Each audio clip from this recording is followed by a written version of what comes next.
So history and breadth of machine learning is the name of that section. And it's always a good thing to start with some sort of a definition. And when we talk about machine learning, why not go back to what is learning in general without the word machine? And I think today we can do that. Wikipedia or something like that. I think 15 years ago that was a little bit of. What does Wikipedia say on learning? Learning is somehow related to acquiring or modifying skills or knowledge, and it might even involve synthesizing new skills or knowledge. So when we try to, that is learning in general, and probably the one who wrote it didn't have machines in mind, but biological learning.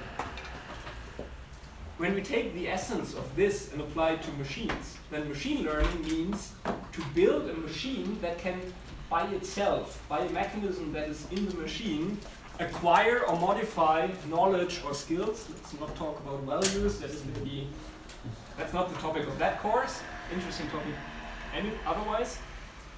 Machine learning might be the topic where it's about building a machine that can acquire or modify knowledge or skills by itself. And that's it basically. It's about finding algorithms that do that. It's not about mimicking the ways humans learn. That might be a way to do it, but it's probably not the only way. So some machine learning algorithms in the end might look very stupid, but they serve this purpose. That the machine can by itself acquire or modify knowledge or skills. And actually, when the field machine learning was founded, around the year 1959, one of the first proponents, Arthur Samuel, that's this guy here, gave the definition that is still famous today. You saw it probably a lot of times already on presentations or read it somewhere. Machine learning gives computers the ability to learn without being explicitly programmed. I think he didn't think much about that sentence because machine learning gives the ability to learn as somehow self-referential, but if you read it like machine learning gives computers the ability to do something without being explicitly programmed, then we come close. It's about, he lived in an age where if you wanted a computer to do something, you had to program it yourself. There was no open source software that did it for you. So if you want to use a computer, you were a programmer.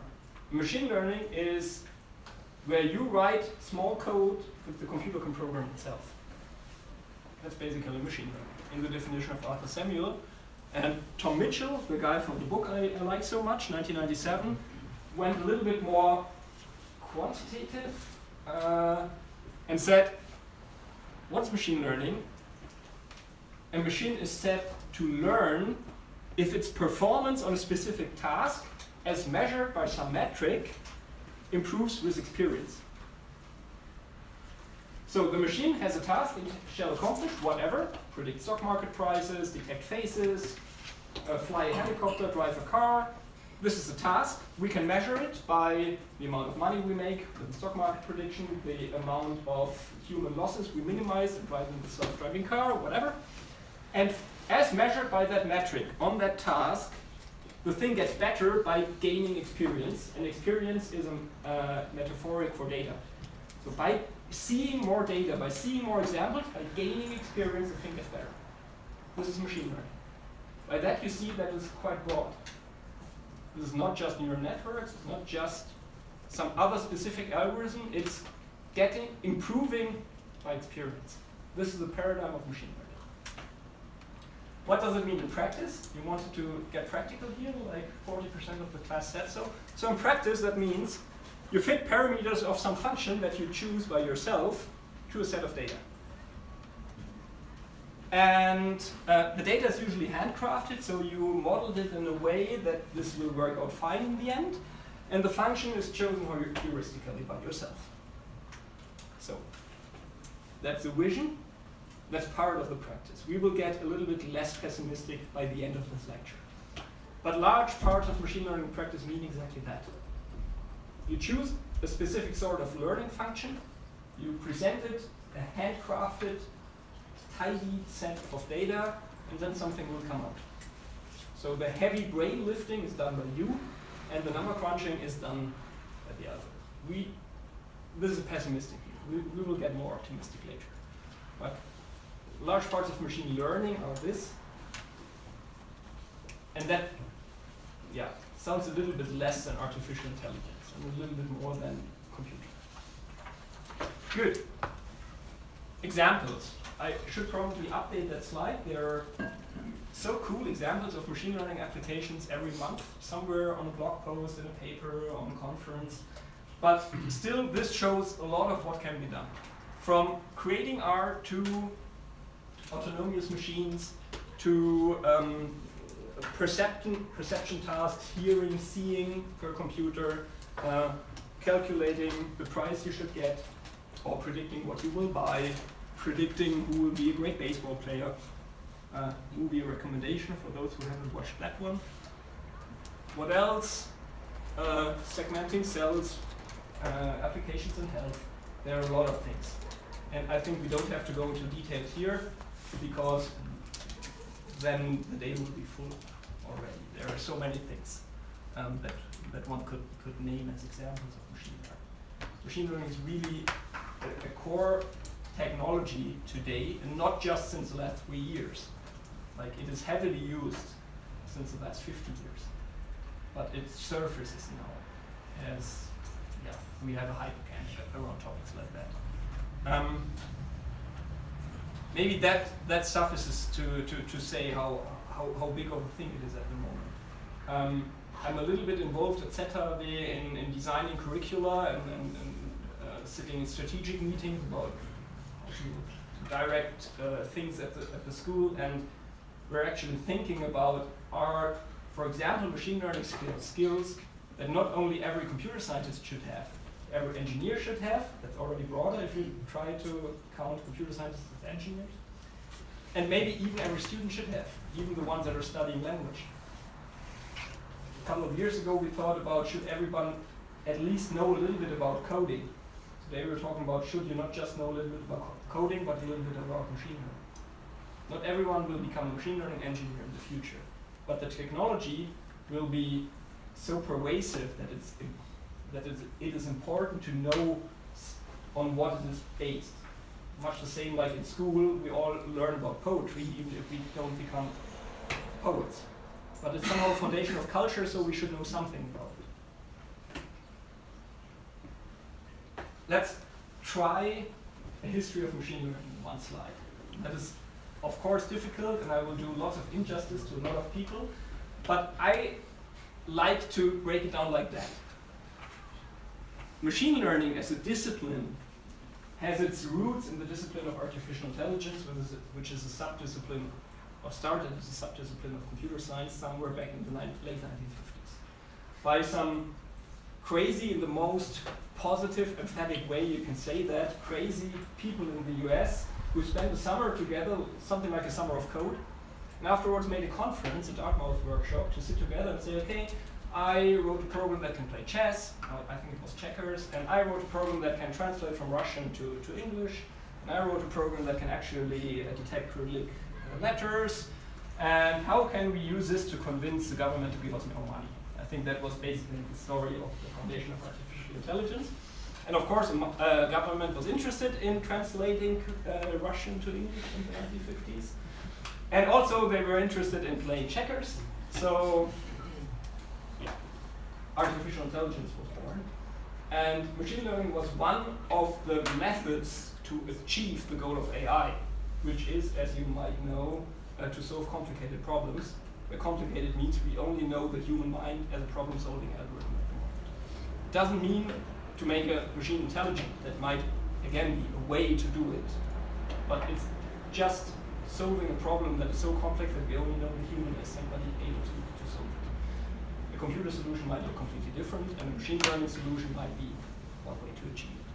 So this is where it comes from, and that basically sets the groove how stuff emerged. Like, think crazy computer scientists. And then you know somehow how people approach machine learning in the beginning. Oh, that's a complex problem, it hasn't been solved yet. And people say it's not solvable. Oh, cool, let's do it. That is a specific groove how things started to work. And of course, it's only one stream of how it started.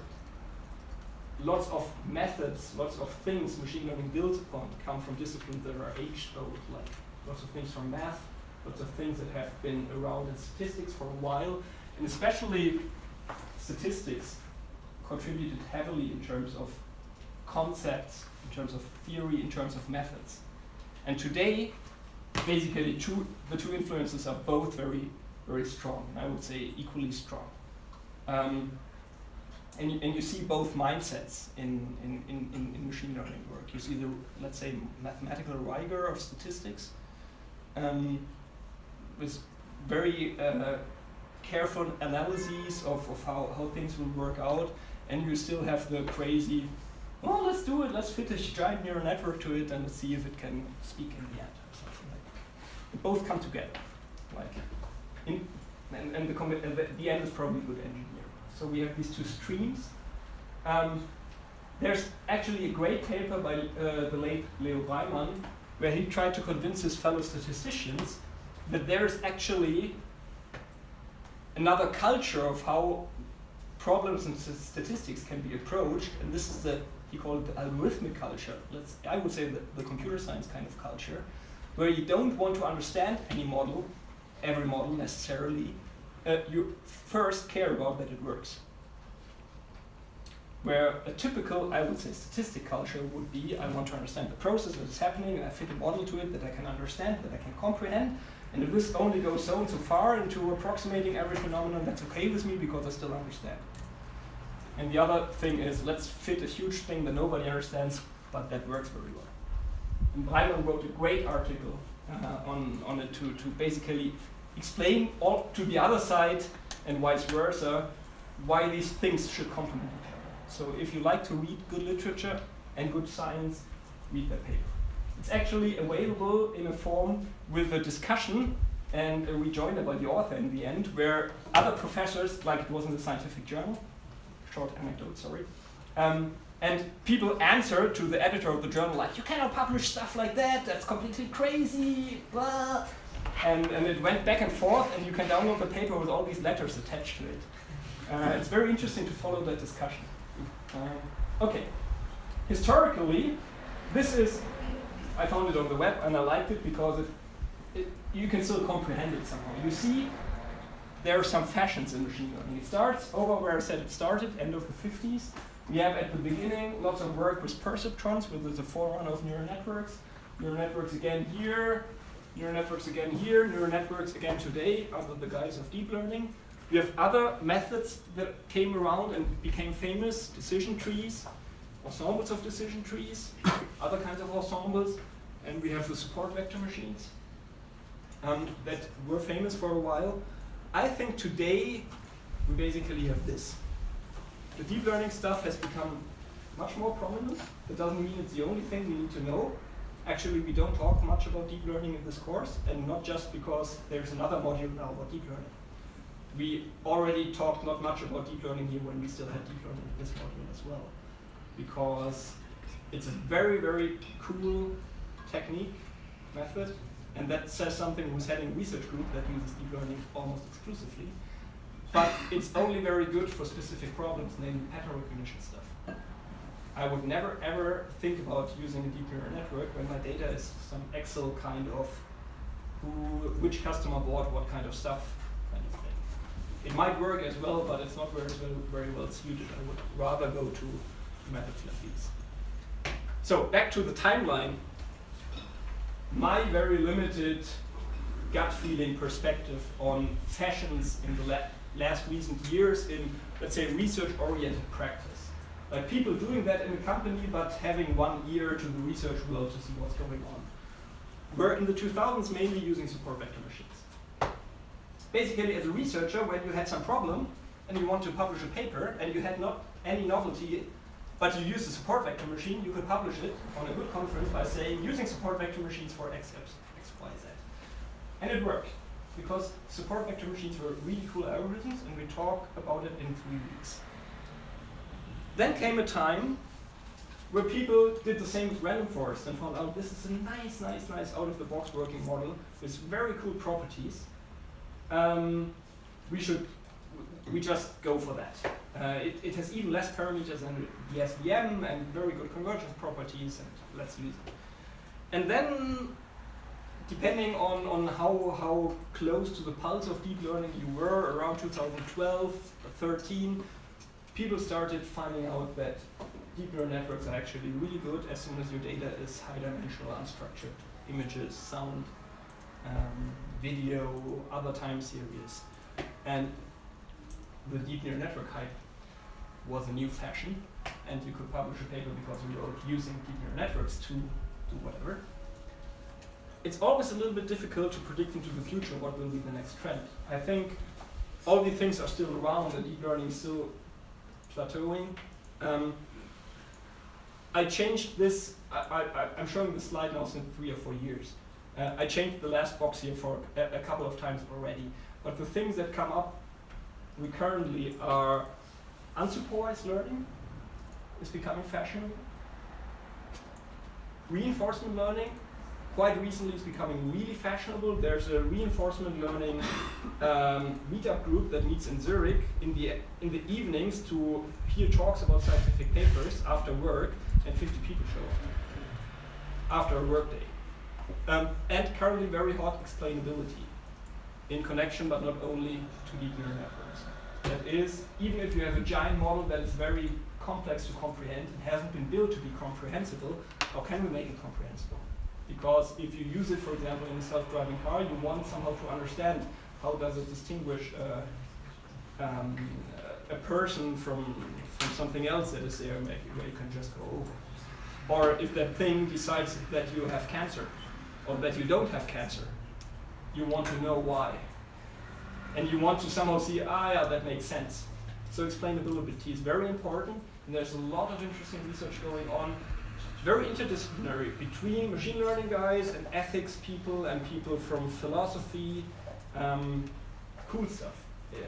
We're living in really amazing times. Okay, so all these things are somehow really interesting. If you still haven't figured out what your next theses will be and projects, pick something from here. That will be interesting. And probably worth a paper of yourself. Questions? Differing opinions? Anybody offended? Or are the statisticians all well? Good. Hey, does that work? Yes. We skipped that. I ask you to read the 3 excerpts from the introductions of those books, because they will show you a little bit things that I didn't talk about it here. If you know stuff already, feel free not to skip it, but to read faster over it. But still read. What we will do now is we try to map machine learning. I'm not sure if you think the same way, but for me, I can understand things best if I have some sort of a map, an ontology in mind, like what is connected with what. What is the root cause, and that follows what follows from it, what follows from that. And when I have something like such a tree in my mind, that helps me a lot to understand what's going on. So I was, in preparation of these lectures a couple of years ago, I was trying to find out, okay, is there something like such a map for all the machine learning algorithms and methods that are out there? And this is what I found. I found some more, but this is a comprehensive sample of what I found. 4 different maps. For example, here we see these 3 different colors, and this uses theory, techniques, and paradigms as the root nodes of that ontology. So that can guide you as a principle of how can I divide the different areas and subthemes in machine learning. There is some theory we will also cover in that course. VC we will talk about later today. Bias variance will come in lecture in week 3. Bayesianism is something that is covered by Christoph, I think in week 9 and 10. Yes, right. There are some techniques. These are all the different algorithms that are out there and models and specific ways how to do it. And of course there are some paradigms we'll also talk about later. This is the way of creating a map, but it's by far not the only way. If we go over here, we could, for example, create a machine learning map that is based on finding out which other discipline inspired what aspects of machine learning. You have your statistics and artificial intelligence, we already talked about. You have data mining, nowadays data science since a couple of years. It's always also have machine learning somewhere on their diagrams. So we could talk about how do these disciplines overlap, or to what extent are they distinct from each other or connect hierarchically. You would also learn something about that, but that wasn't the kind of map I had in mind either. So I looked further. What you could also do is try to map by these kind of paradigms machine learning into, for example, supervised, non-supervised learning. You already probably heard about that. Talk also about it later. And if we go one area deeper, we have all these big clusters of methods, not yet specific algorithms, but clusters of methods. For example, within neural networks. Neural networks is not just one algorithm. It's basically a family of stuff. You have the convolutional, the recurrent, the fully convolutional, the multi-layer perceptrons, the single-layer perceptrons, all kinds of things.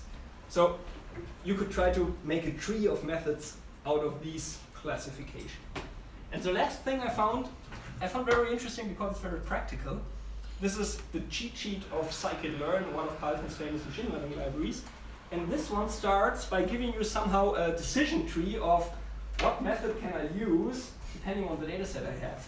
And they look into the size of your data set. So less than 50 samples, go home, play with the kids. More than 50 samples, okay, you could start going further. And then less than 100,000 samples, we have to go here, otherwise we go. Very interesting. So you can try to map machine learning based on for what kind of problems is it suited. Also a very good approach. But still, it wasn't what I had in mind. So what we see now is my take on machine learning. And it's by no way the definitive map. It's just the one that helped me to somehow have a navigator through the literature and everything. I started with, okay, we talk about machine learning. What's the next concept? One layer deeper. We have inductive learning, deductive learning, and something in between, transductive learning. And you may have heard about these concepts way back in school in a course about, I don't know, Greek philosophy or something like that, or how humans learn. The concept of inductive learning is basically what we as humans usually do. That means we see a lot of examples, and somehow we aggregate that in our mind, and we come up with a theory that somehow connects all the examples. It synthesizes what do they have in common. So based on lots of single instances, we come up with a unifying theory. That's called inductive learning, going from the specific to the general. And this is also a way machine learning could work. And of course, the other way could also work. Deductive learning, going down from a theory, from the general, and break it down into specific things. This is the logic way of learning. In a course on AI, you'll probably hear about that as well. But because we are in a standard machine learning introduction course, we will skip all the other parts and just go down the inductive path, learning based on examples. You probably realize this is what is in line with the definition of Arthur Samuel and Tom Mitchell. Learning by experience, learning through examples. See a lot of things, aggregate the general. If we are in that branch, we have supervised learning, unsupervised learning, and we have reinforcement learning that is becoming more and more interesting at the moment because it starts to work. Before that, we had a lot of theory and didn't see many good results. So supervised learning you probably know very well. Supervised learning is you have an example, you know the outcome, and you basically learn a function that learns mapping from input to the output you want. That means you need a lot of so-called learning signal. You need, for every input you have, for every bit of information you give in, you need a bit of information that comes out. That's a lot of supervision. Quickly think about yourself when you grew up, like the first 9 months, where you can probably very much recall how it was. You were lying on your back, you were sometimes crying, almost all of the time digesting, sometimes sleeping. And when you were not digesting or sleeping, with your eyes open and then like looking around, and nobody was there and telling you, this is a lamp, and this is a ceiling, and you were just basically learning the foundations of how vision works, like the space is 3-dimensional, if I look here, it's still a lamp. all these kind of things. You took 9 months for that before you started to turn around and crawl and walk and ask. So humans not just use supervised learning. Actually, we use supervised learning very scarcely. Unsupervised learning is probably more like the things babies do. You just give data. And what is then the target of learning? Hard to say, because there is no target, there's no supervision. It's just about learning something. What could that be? For example, find structure. Usually people only come up with the example of clustering when I ask them what is unsupervised learning. Yes, clustering is one example of unsupervised learning, but it's by no way the most important or the only one or the most interesting one. Just one example. There's a lot of things to be done still in unsupervised learning. And if you want to come up with good ideas that use unsupervised learning, use less labels. You might think about things like self-supervision. Have you heard that concept already? Self-supervision? Maybe first, why is having labels a bad thing? Any ideas? Or could be a bad thing? A priori knowledge is maybe wrong. Yes, exactly. Somebody has to provide the labels. He might be wrong. We see that in almost every project. Humans have to label the stuff, and they are wrong. We have to categorize things that maybe can't be neatly categorized. You have to put them into categories that might overlap and might also be in multiple categories. Yes, exactly. It was a... Now think as a not as an engineer, but as a project manager. Why are labels bad? It takes time to label. It takes time and manpower, and this is Money. costly. Yes, yeah, exactly.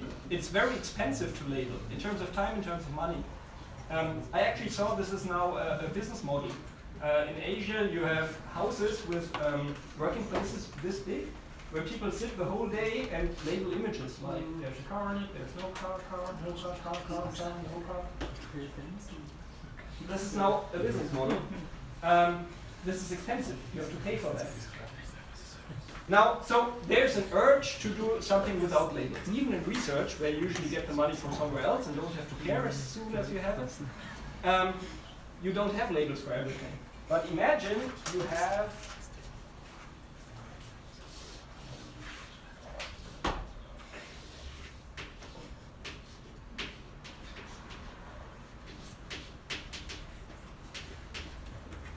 this is Christoph? or me, or if we just have this image and nothing else, what can we learn?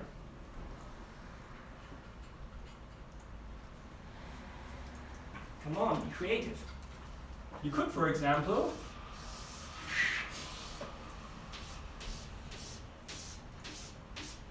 take the left half of the image, feed it to the algorithm, and make it predict the right half. And voila, within a short period of time, the algorithm will find out that faces are usually symmetric, and you don't have 3 eyes on the other side of the face. A thing that is very obvious to humans, I would suggest, because of the first couple of months where we are just looking around and learning in an unsupervised way. This is called self-supervision. Give the data and let the algorithm predict parts of the data. Let it predict parts of what you give it as input. An autoencoder is something that does something like that as well. Please. You could also work with colors, because most people have 1 or 3 colors with they are easy to detect to the background. Yeah, you could also work with colors. You could even try to do things like, if you have color images, give it the grayscale image and let it predict the color. That would also make the algorithm find out lots of useful things about the world. Like that streets are usually black, except sometimes in winter in Switzerland. Then they are white or brown. You learn a lot about the world if you try to learn just from data without labels. And this is actually what we have. Vorteil? What is a Vorteil? An advantage. Thank you very much. This is an advantage we have over the machines. A machine that is trained to do face recognition might be better on it than me. I cannot recognize faces. If I recognize you outside of this room, this is an exception for me. I might not recognize you. You can anyway talk to me, but it might just happen because I suck. But the machine can, if it's well trained, recognize faces, but it can do nothing else. We have some common sense knowledge that is based on this paradigm, unsupervised learning. Okay, let's speed up a little. So we do machine learning in an inductive, supervised way, usually. And this is also where we talk most about today and this course, even if we have some reinforcement and some unsupervised learning. And then magic happens, called a search through a hypothesis space. And what comes out of it is a model. Now, I understand that model is a word that in different disciplines are used for different things, but in the end, a model usually means the same in a very abstract way. A model is something that is a picture, a model of the real thing, but more abstract. Less features, better to understand, better to analyze. With the property that whatever you can learn on the model will hold true also for the real thing that is more complex. It's an abstraction. What does a machine learning algorithm do? It spits out a model that distills, that holds the distillate, the essence of what is in the data set you gave it.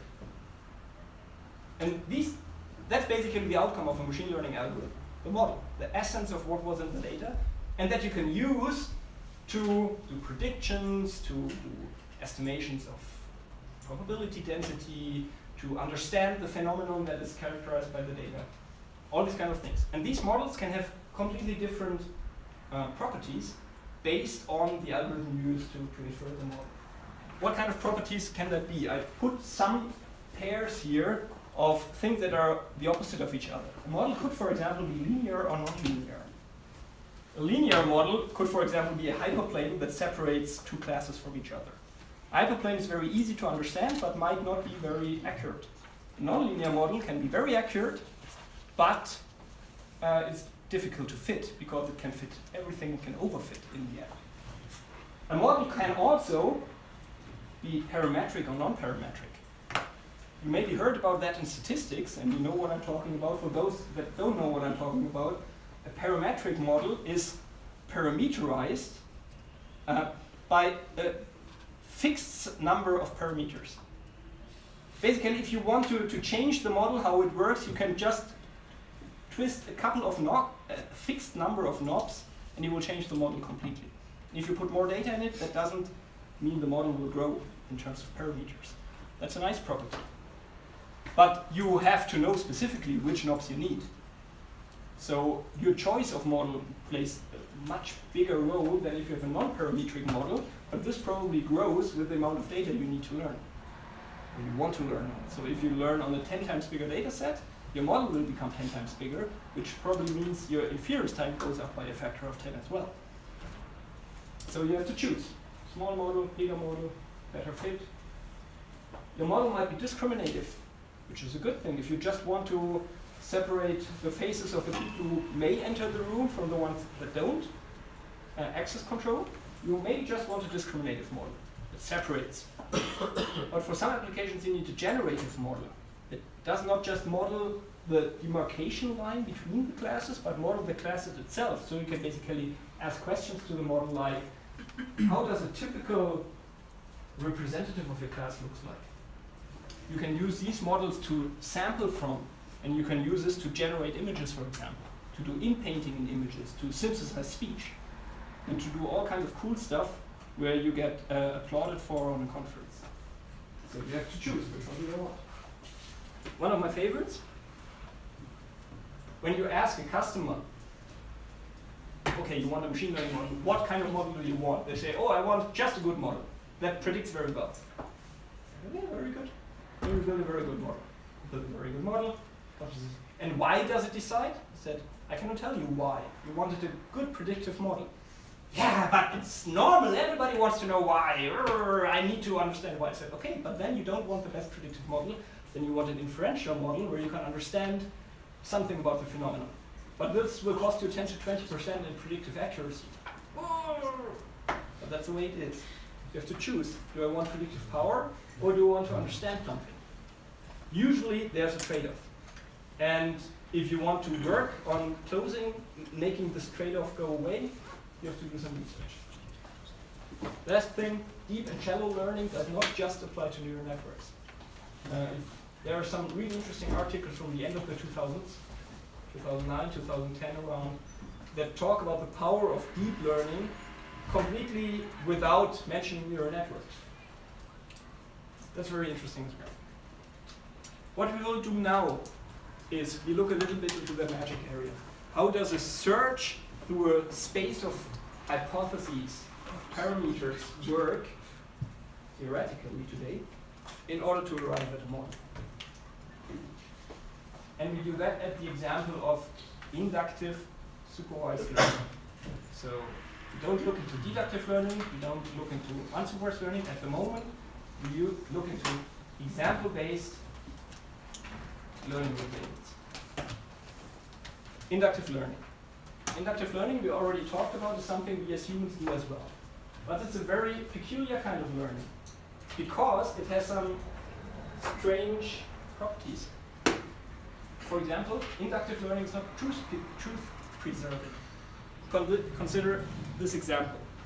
We have these two-dimensional points from two classes, the blue pluses and the red minuses.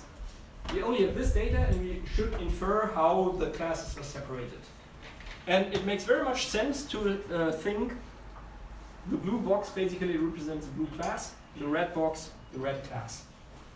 This is what you can infer from this data. Now we get new examples, some minuses, some pluses.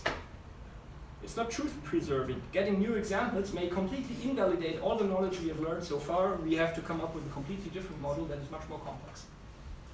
So inductive learning is something completely different than deductive learning, than logical learning, starting from a general truth and then deriving other true sentences. This is deductive learning. This is something humans do as well. But for now, we will stick with the inductive learning paradigm and just know about its problems.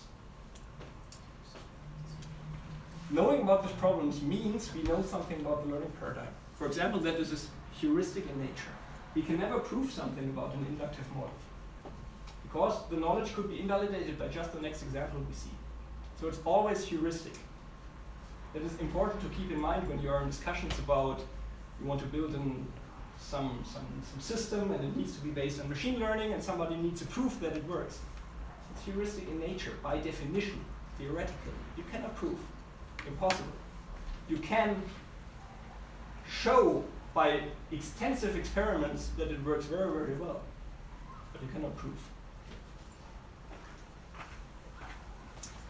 Tied to inductive learning is a thing called the inductive learning hypothesis. How is learning from examples possible? And the assumption is that is an axiom. Like in math, there are axiom, basic things that you have to assume are true and then all the rest can be shown. The basic axiom of inductive learning is that a model fitted to a sufficiently large set of examples will generalize to unseen data. Meaning, if we have a finite set of instances, we can, by some algorithm, generalize a model. This will also hold true to data we haven't seen during the training phase. And this is a hypothesis. This cannot be proven. This can be empirically shown by experiments. But just from this bit of theory, you know a thing about the nature of machine learning. It's not a thing where you can prove things. It's a thing where you can empirically show how well it works with probabilities of being correct and with bounds of how probably it will be correct, given that it has been fitted to a sufficiently large set of examples. And how much is sufficient is something that is driven by some theory we will look in very quickly, and a lot of experience and a lot of trial and error. Questions up to here? let's fix some notation we will use throughout the course. When we talk about supervised inductive learning, we will most of the time talk about classification, sometimes regression. What does it mean? It usually means you have a matrix of data where every column is a data point, in this time example 4-dimensional space. To each data point we have a label, that is the last column here. If the label is scalar, we talk about classification. We can classify the data points into the different scalar classes. If the label is if it's an integer value, we talk about classification. If it's a real value, we talk about regression. We can also fit a model to real values. Every column here in machine learning we usually call a feature. In statistics you sometimes call this the covariates. We will talk about features, columns of this matrix, and the label column and the data points. We usually refer to every single instance here as X. And because machine learning guys are a little bit crazy and not so very much rigorous, they usually drop the vector notation, even if it's a vector. And to the labels we refer to as Y. So X is the input to a machine learning algorithm, and Y is the label. What then does machine learning mean? It means we get our data from some underlying distribution, probability distribution that we do not know. For example, if we collect face data, nobody knows the probability distribution of pixels and faces. God knows probably. But we cannot write it down in closed form. So we do not know it, but we can sample from it. We can take pictures. There's also an unknown target function that maps pixels to labels. The probability of something being a face given the pixels. We also do not know in closed form that distribution, but we can sample from it, and this gives our data set of pairs of X's and Y's, input and labels. This we put into a learning algorithm that operates on a set of hypotheses. Think about the set of hypotheses as something like the set of all possible hyperplanes in the space with the same dimension as the axis. If the axes are two-dimensional and we want to have we want to learn a linear function, then this hypothesis space is a space of all possible straight lines in two-dimensional space. What determines the functions in that space? Basically, how the straight line is located in that space. Basically, the y-axis intercept and the slope. Thank you.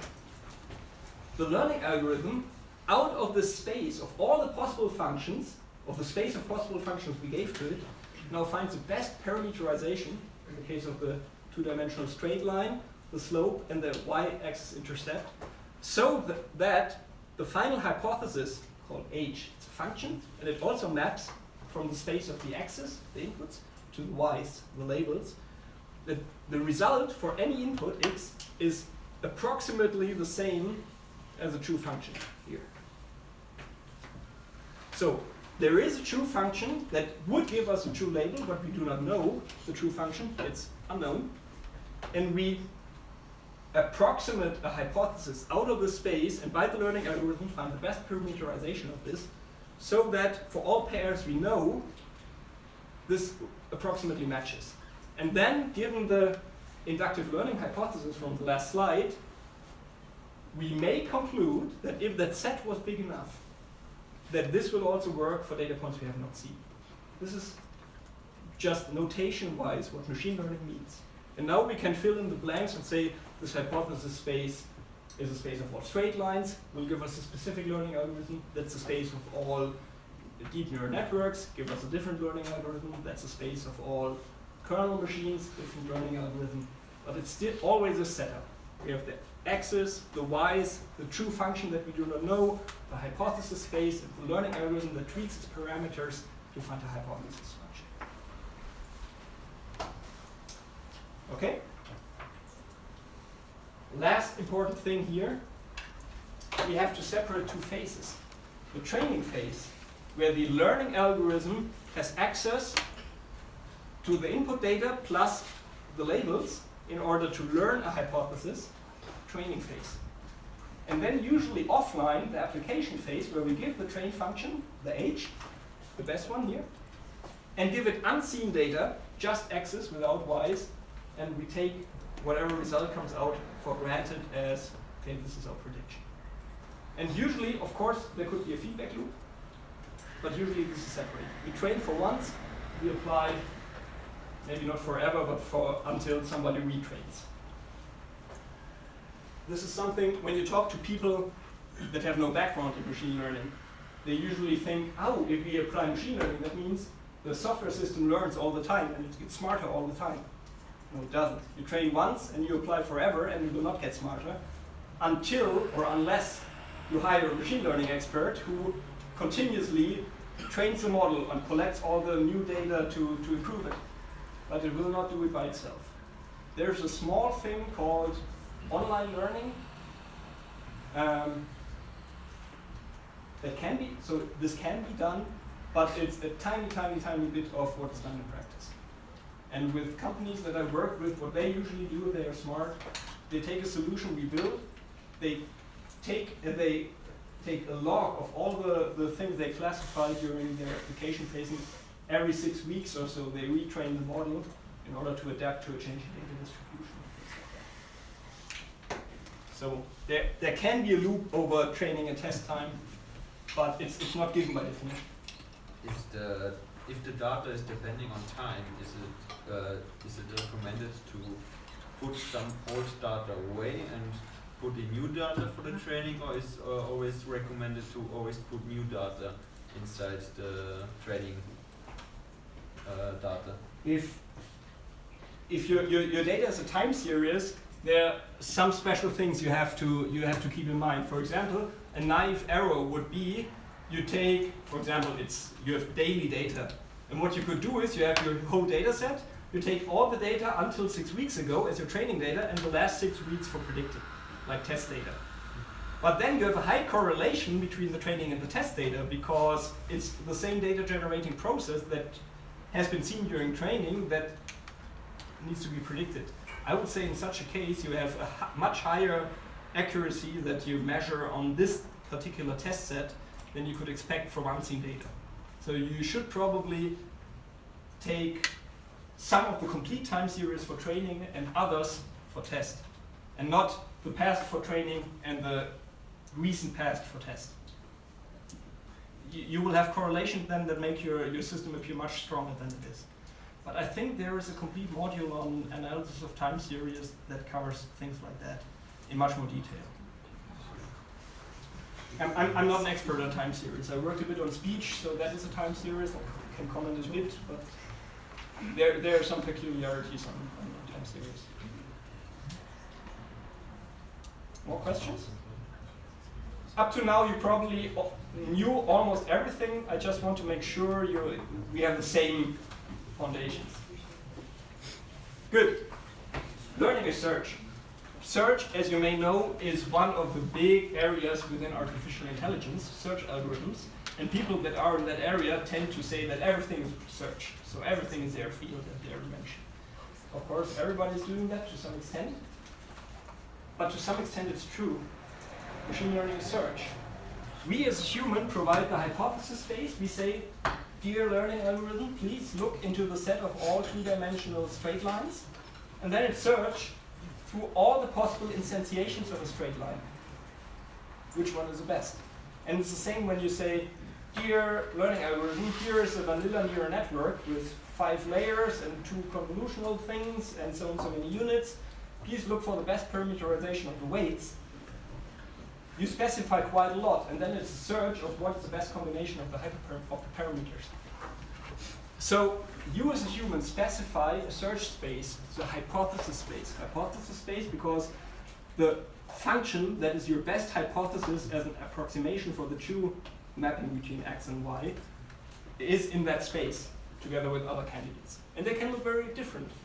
Like the space of all two-dimensional linear and nonlinear functions the space of all rectangles, ellipses, circles, the space of all probabilistic models, the space of all logical formulas. These are all valid hypothesis spaces for different machine learning algorithms. So also here we see quite a big breadth. It's not just that, or just that. There's huge spaces. If we have that space, what then formally brought to the point is machine learning? In the end, it is finding the hypothesis H star parameterized by theta, whatever can be parameterized with linear straight lines in 2D. This is the slope and the y-axis intercept. Given this parameterization and input data gives out a hypothesis, a label with a head on it, that best fits the training data. According to some function that measures the loss. You see here the loss function in machine learning, usually called L, and it measures the error. How bad are you still? So loss of 0 is what you want to have. What are the parameters of the loss function? Of course, the true label and your hypothesis of the true label. So if these are equal, the loss should be somehow 0. If they differ, you want to have the distance between the two. So you want to find the best hypothesis according to the loss function.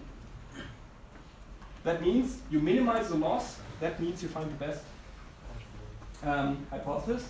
And you do that by changing the parameters.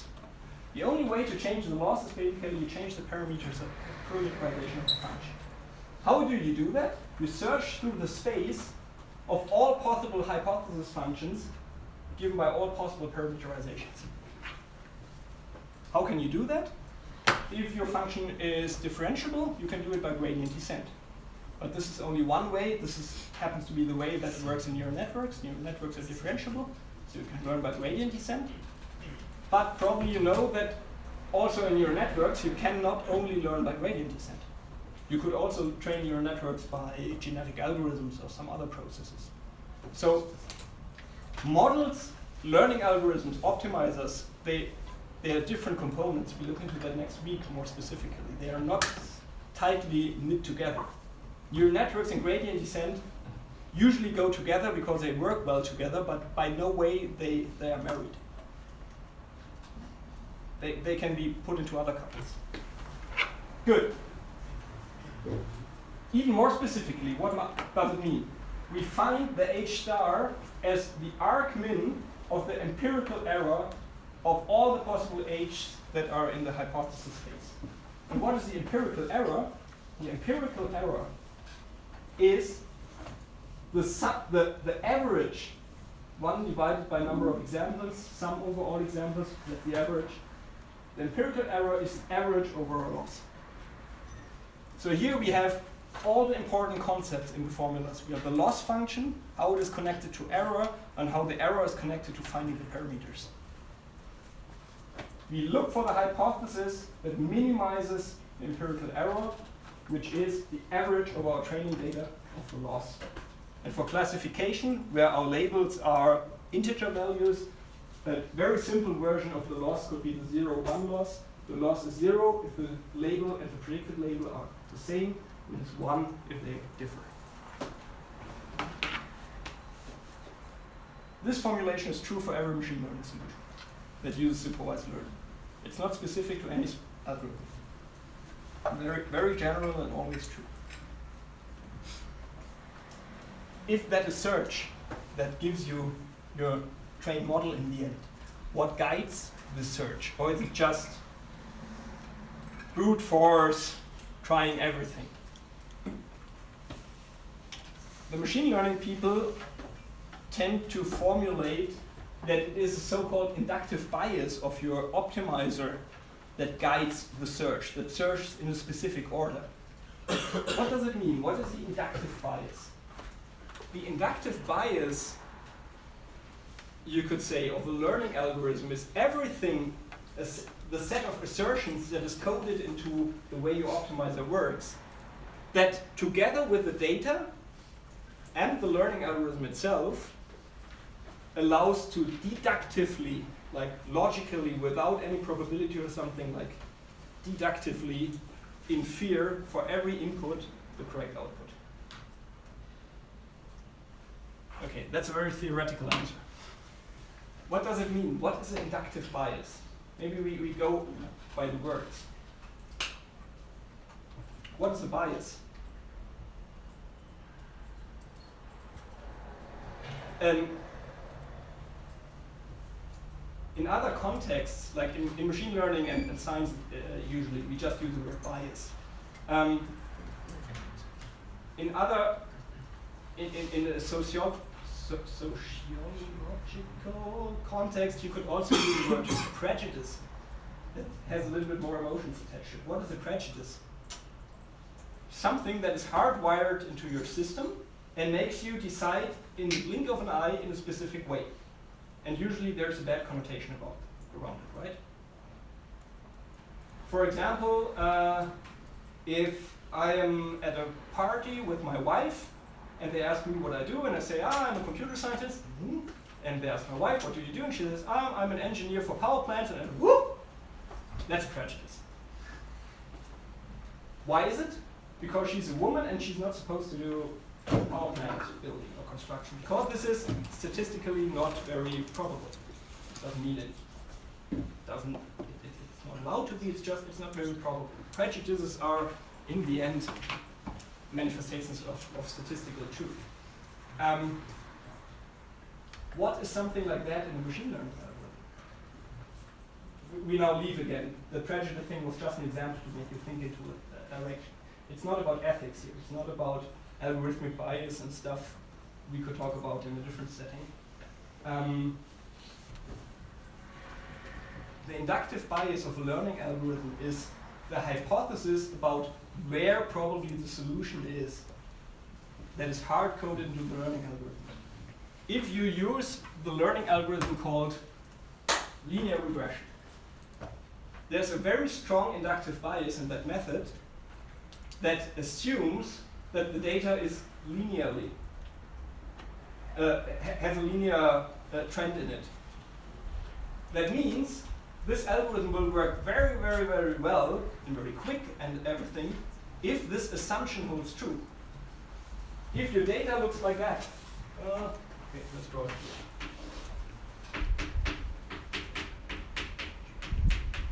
And the question is, where's the point, the y point to that x?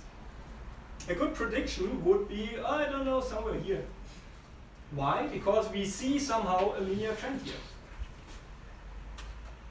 And if you would ask a linear regression machine learning algorithm the same question, giving that data, where is that point? Here, the y point. Linear regression would say it's here. Because it has an inductive bias of looking for a solution on a linear extrapolation of the data you have. If you would ask a neural network based on these 4 points, it would probably say it's here. Because it has not enough data to train well what is in the data. Meaning, what is inductive bias? Inductive bias is a priori knowledge you put into the algorithm about where to look for a solution. And of course, there are algorithms that have bigger assumptions about the data. This linear assumption is quite a big assumption. If that holds true, it gives you a perfect algorithm for the problem. If it's not true, the performance will be horrible. So some machine learning algorithms have more inductive bias. Others have less. Usually if you have less bias, meaning less a priori knowledge put into the algorithm itself, you need more data to learn. So the first best practice, if you have few data points, a small data set to train on, you probably invest some time to finding out how is the relationship between the data points and use this algorithm with a strong bias. If you have lots of data available, use an algorithm with small bias and let it learn everything for itself and don't constrain it by your a priori thinking. Test question, you know neural networks probably? Low bias or high bias? Neural network, deep neural network, something like the VGT19 network or so. Low bias. Exactly. This thing has 2 free parameters, slope and y-axis intercept. A VGG19 has roughly 200 million free parameters. It can learn quite a lot of twists in the data. Interesting thing, something you can prove about machine learning. And it's called the no free lunch theorem. This holds true in general, and in the Mensa, and in machine learning, there's no free lunch. And in machine learning, this means that no algorithm in general has any advantage over any other algorithm, given the set of all possible problems. That means the big neural network with 200 million free parameters has not the tiniest bit of an advantage over the poor linear regression, given the set of all possible, mathematically possible examples. This is what basically that quote means if you look into it right after 2 glasses of wine. And you can prove that. What does it mean? That's the reason why it's not enough to just learn your favorite method. Some algorithms are particularly strong on some problems and suck on others. Test question. Does that mean that all algorithms are equal in practice? Why not? It depends on the problem you have. But they say, given all possible problems, it's equal. It depends on your job, because your job is in a specific region and has specific, mostly specific problems which are similar. Depends on, and I think this is what you meant as well. It depends on the problem at hand. There might as well be an algorithm that is very well suited for that problem and others are not, even if they are better suited for other problems. This is why you should have, I would say, you should have a big toolbox of algorithms. And you must not only use one. You need at least 2. We come to it what these 2 are by the end of the course. And will be 3. At least. But better you know more because of this. This doesn't mean that there are not good general learners per se. I mean, we know some on this planet at least. For example, we as humans are good general learners. We can learn to play soccer, like kick a ball so somebody cannot catch it. We can learn to build a rocket. We can learn to do math. We can learn to write poems. And we can learn to build and play a guitar, which are probably 2 separate skills. And this is not a violation of the no free lunch theory. Why? Because we are talking about practical problems that are relevant on planet Earth. And this is a tiny subset of all mathematically possible functions. So there is a chance and the hope that we will, in the future, find machine learning algorithms that work more and more better on larger sets of problems. Neural networks, in the new way of deep learning, go some way in that direction, that they work well on certain kinds of problems and much better than any other algorithms. But they still don't work well on all problems. They, for example, work amazingly well on images. At the moment, I wouldn't advise anybody to use something else. In general, there are exceptions. But they don't work as well on text. A colleague of mine did a study 2 years ago and found out, of course, currently you read a lot of papers about deep learning for natural language processing, and they all represent the state of the art, but they only do so because people spend hours and years to tweak them, and they don't spend the same amount of time to tweak the old models. If they do, they're basically on par. That's 2 years old, so I don't know what happened in the last 2 years. I see there's still deep learning for NLP research, so probably they don't suck completely, but it's not as an image processing, where they are 1 or 2 orders of magnitude apart from the rest. Questions? I think I could go on forever on that. I like the talk. Questions here?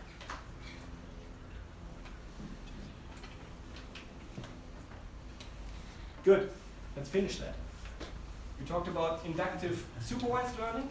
Let's quickly go into unsupervised learning. The main message of that slide is it's not just custody. There are a lot of other tasks in unsupervised learning that are very important and that you usually do not associate with unsupervised machine learning. Discovery of unobserved variables. This is something you do a lot in speech processing. If you talk about hidden Markov models, this is what is done there. Dimensionality reduction, using techniques to bring a high-dimensional data set down to something you can visualize in 2D.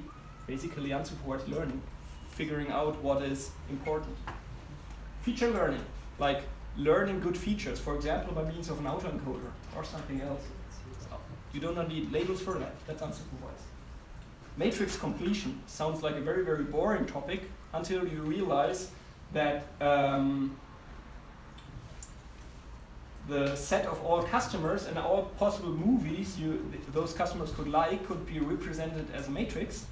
And completing this matrix, this is usually very sparse because not every customer has seen every movie. Completing that matrix is the same as predicting which customer might want to look a movie he hasn't watched yet. And this is something that, for example, was worth more than $1 million for the company Netflix a couple of years ago. We will talk about it in, I think, 4 weeks. Discovery of dependency structure, also called graph analysis, has nothing to do with graphics. It's graph, like social media graphs, who is networked with whom, is a very important thing to recommend friends. Facebook is quite interested in something like that. Twitter as well, I heard. So there's a lot of things in unsupervised learning that are beyond clustering. So if there's a question in the exam, give an example of unsupervised learning beyond clustering. Look into that. Very important, very practical, relevant. Very quickly.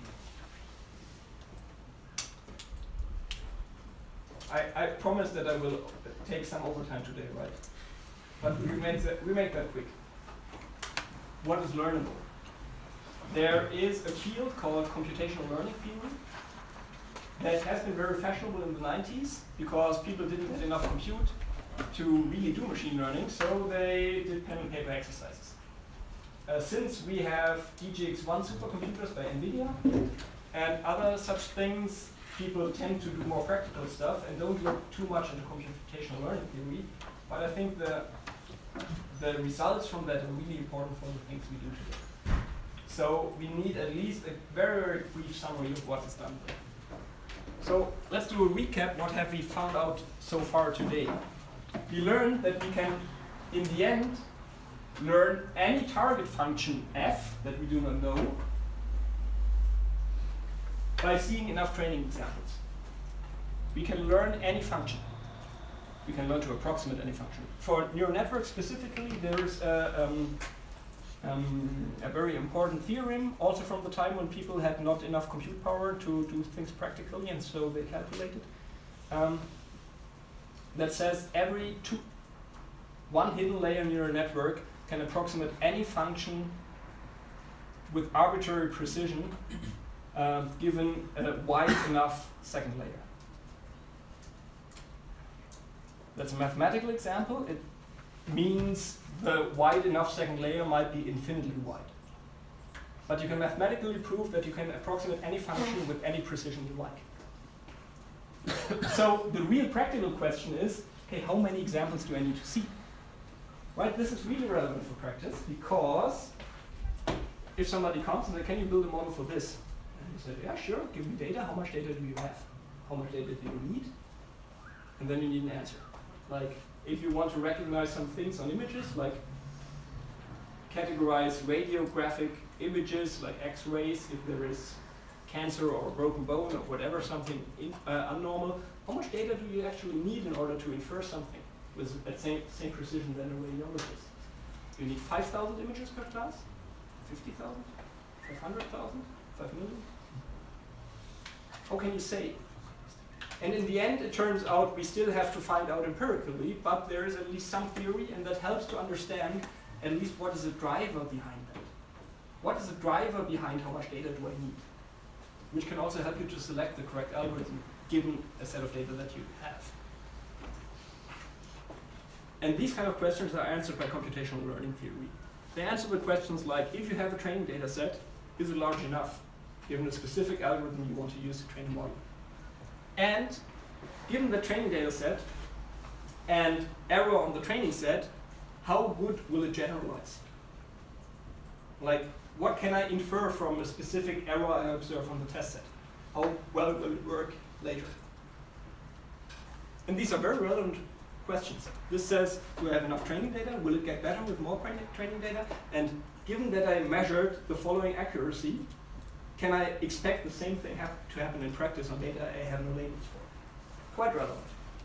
Important guy for that is this guy, Vladimir Vapnik, the guy who later invented the support vector machine.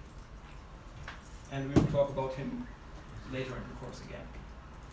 So, there's an older, like the first computational learning theory called the PAC theory. PAC is acronym for probably approximately correct. Like two softeners in one word. Yeah, so you see already where this is heading to. Probably approximately correct learnability. This is a framework that started off the discussion on what can we prove. And the slide on that is in the appendix because in the end it doesn't matter how well it works, it doesn't work too well. There's a better theory. The main result from PAC learnability theory was that you can use the size of the hypothesis space as a measure of how much data you need. The larger your hypothesis space is, this is a main result from PAC theory, the larger the size of the hypothesis space, the more data you need to prove that you can learn it to some degree of precision with some probability. What does it mean?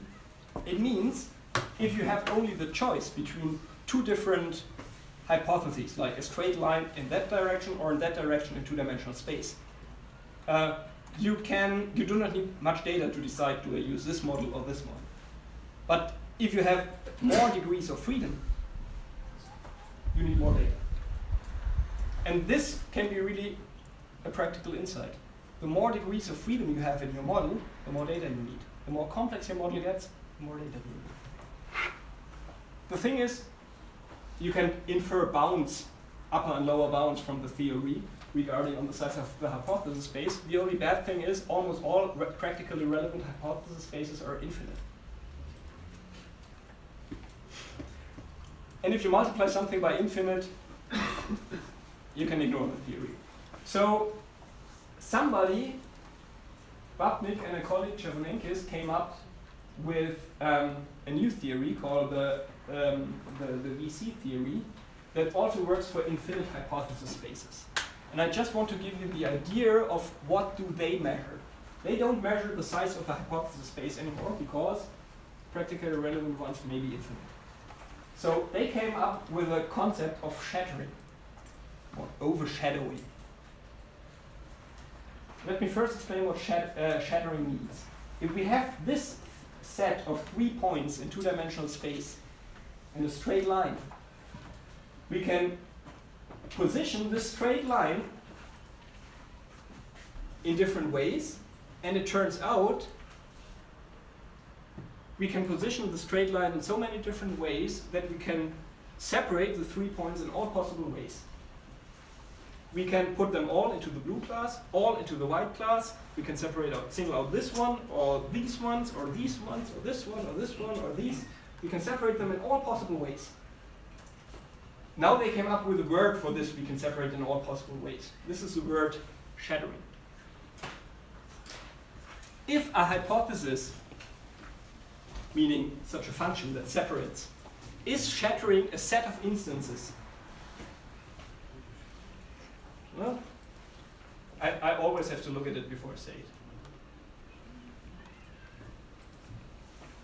A hypothesis is said to shatter a set of instances if it can separate it in all possible ways. Then we say this hypothesis is shattering this set. This hypothesis, a straight line, is shattering 3 points in 2D. Now, what Vapnik and Chavonenkis came up with is a specific number called the VC dimension. The VC dimension gives us a measure of the hypothesis space as an alternative to the size of the hypothesis space.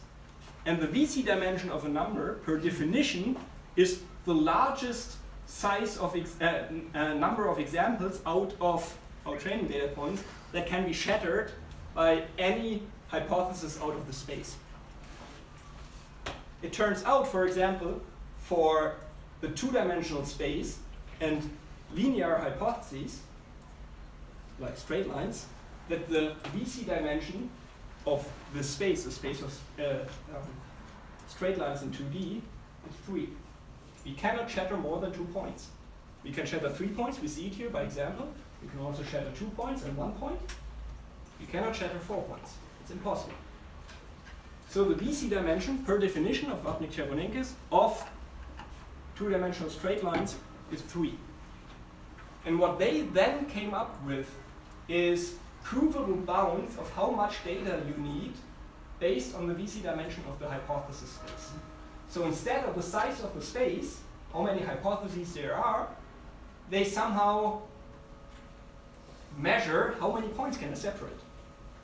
And now, I actually don't want you to consider the formula.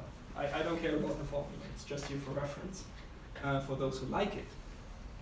If you consider here the straight line would a little bit be more flexible, we could easily shatter 4 points.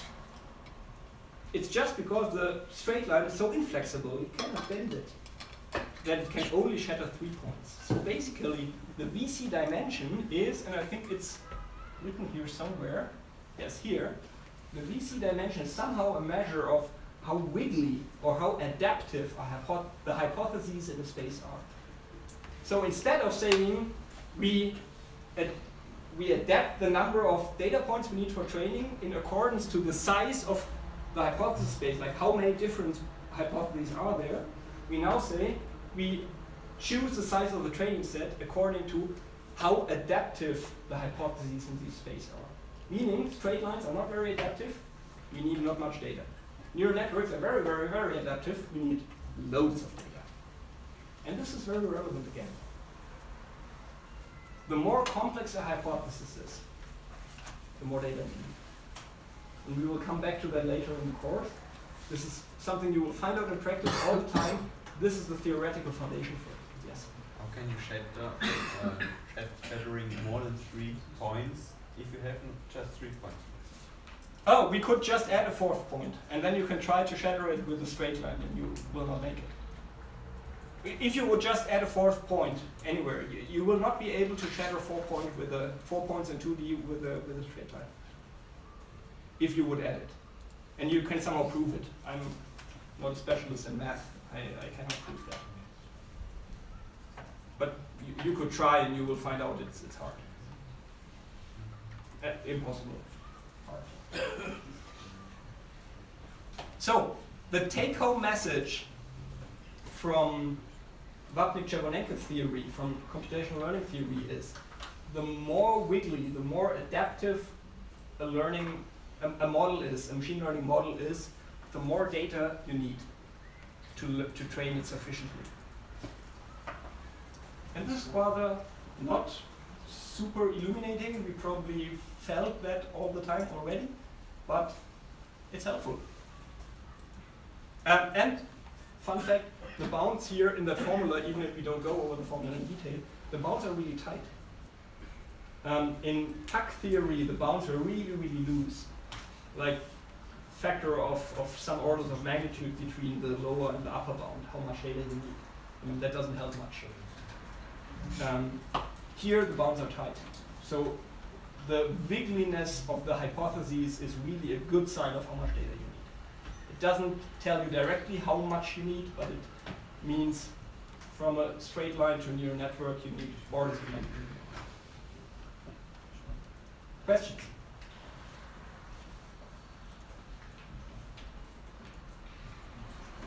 Maybe the question arises, what shall we do with that regarding the exam? Is that interesting to you? Well, we can also skip it. No? I want you to understand the story that is told in computational learning theory. Like, there is a way to analyze, like, first, it's important to ask these questions. How much data do we actually need? What can we say if we have a specific result on the training set? We can talk more about that in lecture 3. And there's actually a theory that can prove things. And first they can prove you need more data if there are more hypotheses, but this is very rough. And more in detail, the more we need more data if the learning algorithm is more adaptive. And this we can deduce from pack theory and VC theory. That is what I want you to know. I don't want need. This is nothing you need on your 2 pages of. Okay. Here at the end, I promised that we start pessimistic by machine learning is just fitting a bunch of parameters to data that you chose yourself, and I promise we get more optimistic. So I think this is the last slide. How can that become more optimistic?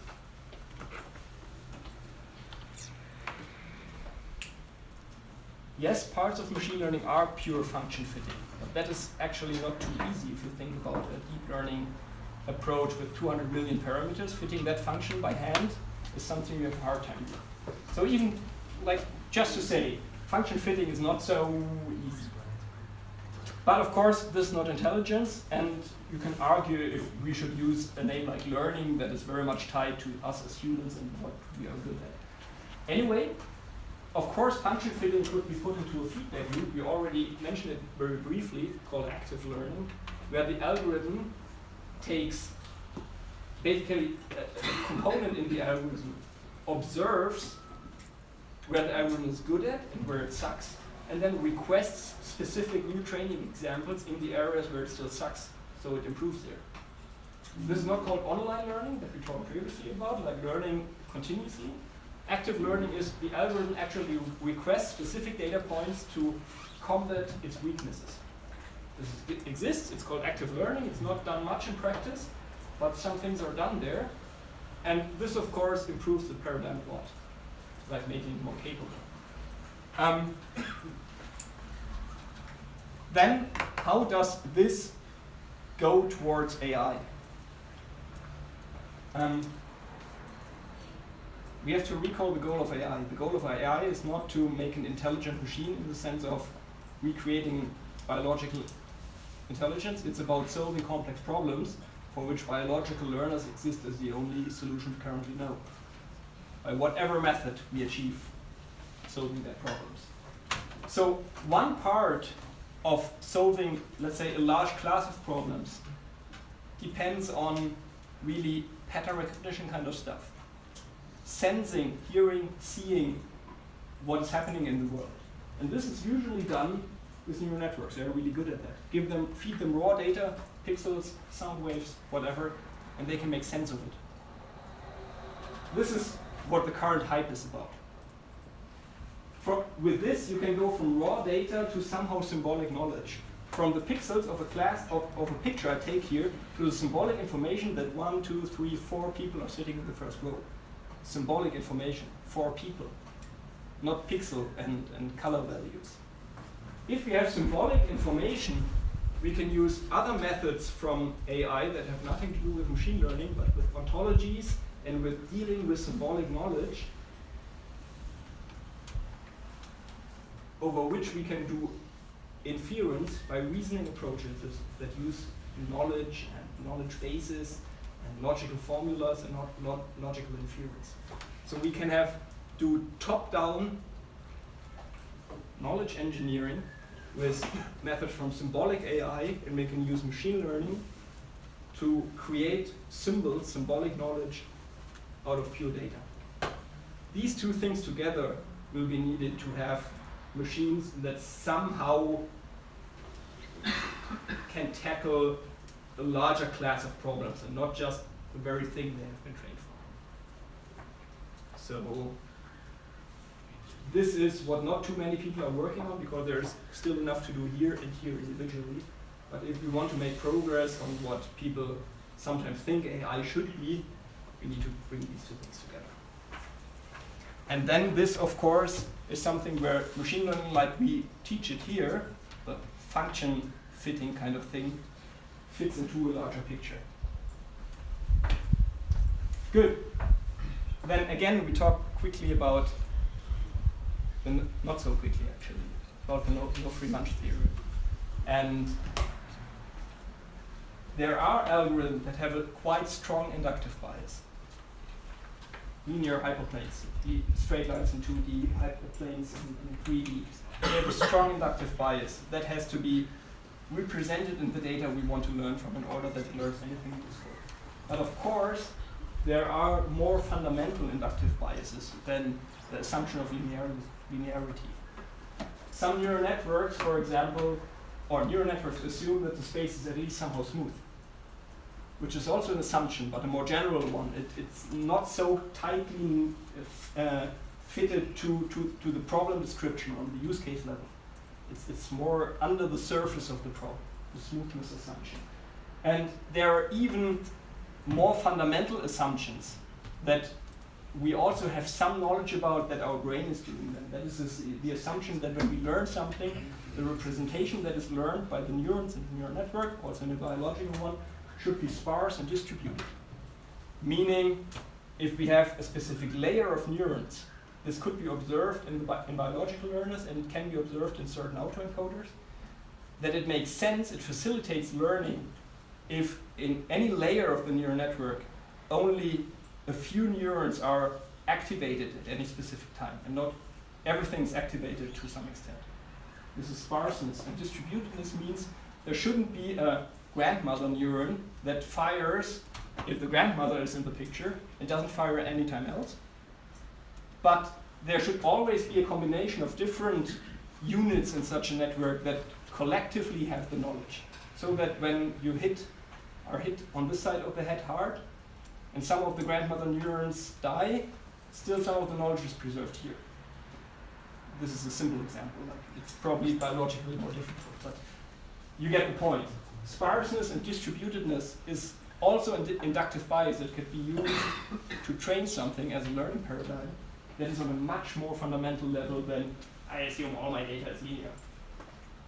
And the hope is that by finding good fundamental level inductive biases, we can build learning algorithms using the same paradigms we talked about that work for more general problems.